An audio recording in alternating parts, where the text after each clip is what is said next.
Ça va faire. Tu penses quoi de Carla Moreau? Ah, vous cherchez la merde, c'est très grave.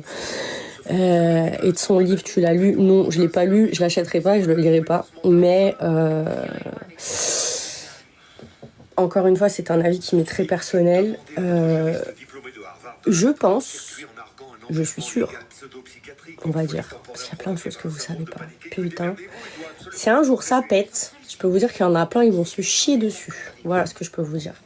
C'est-à-dire que moi, je sais pas ce qu'elle a raconté dans son livre. C'est pas quelqu'un avec qui j'avais des atomes crochus. C'est pas quelqu'un que je trouve pas particulièrement sympa.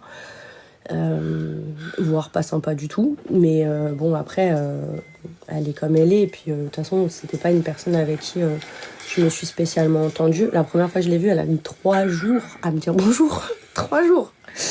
Donc, bon, voilà. Et ce qui est marrant, c'est qu'elle faisait partie des gens que je pensais sympas avant de rentrer dans ce milieu-là. Donc, erreur de ma part. En tout cas, ça n'a pas collé entre elle et moi, mais ça va faire. Je pense que Carla, malheureusement, elle fait partie des dégâts de cette industrie. Je m'explique. Quand elle est rentrée dans le milieu télé, elle était très jeune. Je crois qu'elle avait 17 ans ou 18 ans, un truc comme ça. Et puis elle a été un peu propulsée sous les projecteurs comme ça du jour au lendemain. Donc ça veut dire beaucoup de notoriété, beaucoup d'argent, beaucoup de... Voilà. Et je pense que, en plus, à ce que j'ai compris, et ce que j'ai pu voir, c'est qu'elle n'avait pas une vie familiale hyper stable. Et je pense que Carla, malheureusement, avec sa jeunesse et tout ça, elle s'est laissée manipuler par certaines personnes parce que elle était jeune, naïve et seule. Et ça aurait pu arriver à plein de gens. Maintenant, en ce qui concerne l'histoire de... Carrément, vous savez, moi, ça me dépasse, ce genre de trucs, genre sorcellerie et tout ça. Faut vraiment être fou. Mais le fait est, c'est que je pense qu'en fait, elle a eu beaucoup confiance en cette dame. Je veux pas. Mais en tout cas, je peux vous dire que la Danae Voyance, là, vous savez, il y a quelque temps, il y a une vidéo de Carla qui est sortie où elle était en train de faire un truc avec une bougie ou je sais pas quoi. Et sachez que cette dame, Danae, elle a filmé toutes les personnes qui sont passées chez elle. Toutes. Et je pense, peut-être que je me trompe, mais je pense que il y a dû avoir à un moment donné une pression de sa part envers les autres personnes qui ont pu venir chez elle et se faire filmer du coup, en leur disant voilà les gars, j'ai une vidéo de vous en train de demander tel ou tel truc, donc si vous ne prenez pas mon dos contre Carla, je balance vos vidéos à vous aussi. Parce que j'ai trouvé quand même qu'il y a eu un gros retour de tous ces gens qui sont allés lui cracher dessus d'un coup, alors qu'on parle quand même de quelques personnes qui elles-mêmes sont allées faire des demandes à ce niveau-là. Mais Tanti, c'était un peu un producteur interne en fait. Il savait que quand il y avait des choses qui se passaient, où lui faisait en sorte d'un peu tout savoir, et puis c'est lui qui faisait en sorte que les sauces elles partent, parce que les gens n'osaient pas, les gens n'avaient pas envie, et puis c'est normal quelque part. Et lui, c'était un petit peu l'allumeur de mèche quoi. Et il le faisait très bien. Et moi, je le détestais pour ça, parce que je me disais, mais le mec est insensible, c'est un connard fini. Et en fait, à ma dernière émission, j'ai parlé avec lui et je lui ai dit ce que je pensais, parce que je n'ai pas forcément l'occasion de parler avec lui, parce qu'on ne s'appréciait pas trop.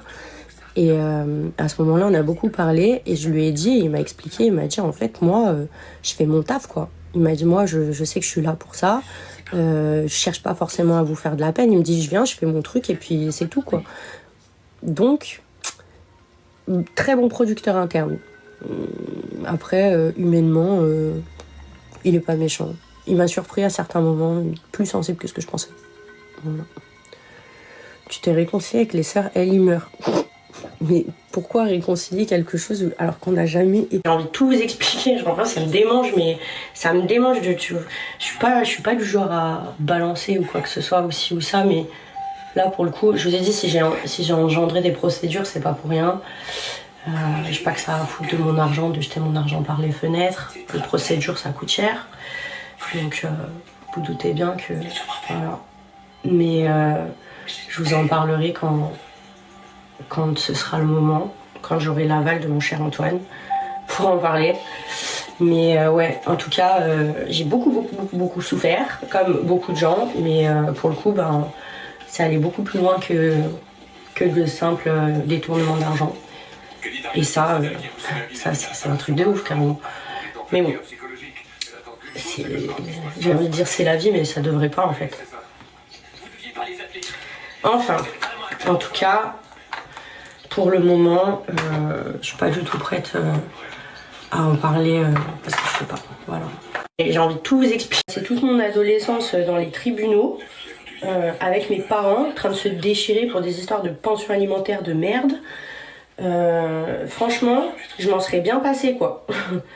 Et en plus, ça donne pas une très bonne image des relations. Mais à côté de ça, j'ai de la chance d'avoir des grands-parents qui sont toujours aimés.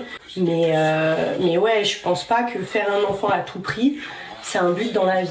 Moi, j'ai des copines, je sais qu'elles se disent putain, vite que je sois mariée, vite que non, parce que vraiment, il faut que je fasse un enfant. Moi, je suis plus partisane de me dire bon, si j'arrive à trouver quelqu'un que j'arrive à voir comme un père, même pas comme un époux, parce que quand t'es avec une personne, bah peut-être le jour où tu te maries, ça se passe bien, tu vois, parce que c'est toujours beau au début, et puis quand tu décides de te marier, mon grand-père, il est décédé en 2008, ils ont passé 60 ans ensemble avec ma grand-mère, et puis c'était l'amour de sa vie, ma grand-mère. Puis ma grand-mère, aujourd'hui, on parle de mon grand-père tout le temps, c'est-à-dire à tous les repas, il y a un mot pour mon grand-père, vous voyez. Donc bon, j'ai passé toute mon adolescence dans les tribunaux.